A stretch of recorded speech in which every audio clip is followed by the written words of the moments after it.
The Royal Canadian Legion has chosen the mother of the last Canadian soldier killed in Afghanistan to be this year's Silver Cross Mother. Candy Graff of Alberta will lay a wreath at the National War Memorial in Ottawa on Remembrance Day. This will be on behalf of all mothers who have lost children in service to Canada.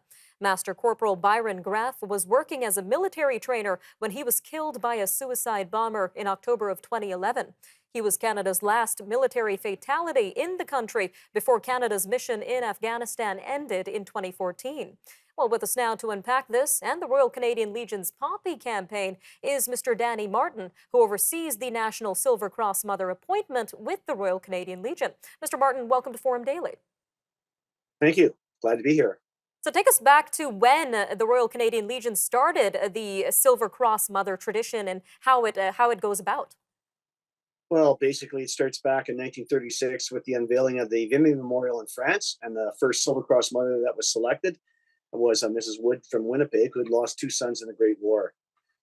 From then on, it has carried on that tradition right through to this particular day, and the selection process is done through the Legion, through nominations, and several other criteria.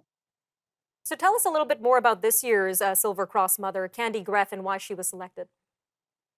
Mrs. Graff actually is a bit of a rarity. He was nominated by her Legion branch in Macomb, Alberta, and that was 5 years ago. So basically, we have a big selection of Silver Cross mothers, unfortunately, meaning that they have to be a Silver Cross mother because your son or daughter has died in the service of their country.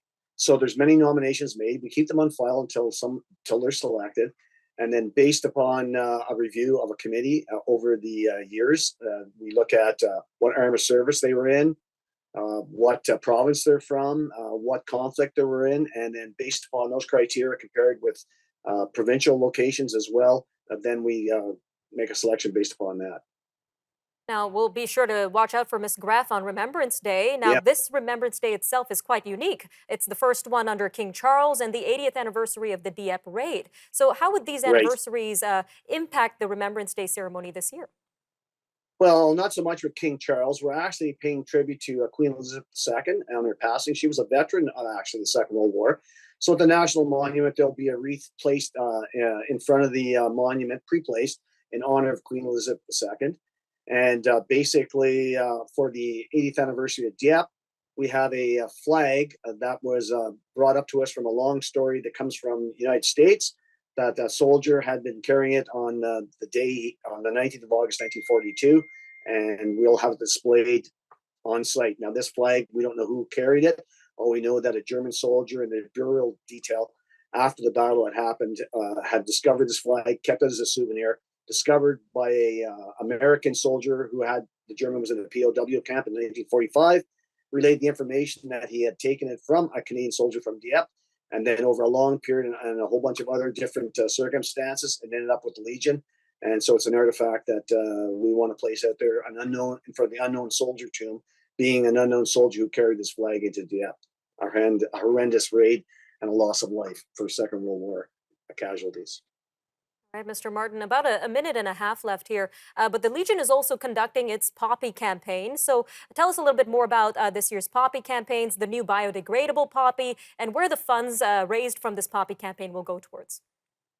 Right. Well, the last Friday in October is when the Poppy campaign begins and ends on the 11th of November at midnight, depending on what time zone you're in the country. Yes, there was a great demand, and the Legion was very careful to get a hold of biodegradable material, have it developed into a poppy that is durable but also biodegradable. So that's being filtered out into the market right now. That's going to take a couple of years to filter through because, of course, there's millions of poppies out there already in storage in Legion branches. But it's also it is happening. There's also the digital poppy that a lot of people in a digital format donate and get a digital poppy in support of veterans and their families across the country. So those are two elements. And there's another special one also, that the Poppy now has a program where you can like a URL code, and you can snap it on your own Poppy, and it shows up as on a certain site an individual war story from, or the personal story of someone that served in battle for Canada. The Poppy funds themselves go across the country. All Legion branches distribute them to veterans in need and their families. And there's also funds at the national level for major programs for OSI research and so on. All right, Mr. Martin, thank you again for joining us today on Forum Daily. All right, Forum Daily will be right back. And when we return, we're going to be taking a look at the major news stories and headlines from around the world. So stay tuned. We'll be back.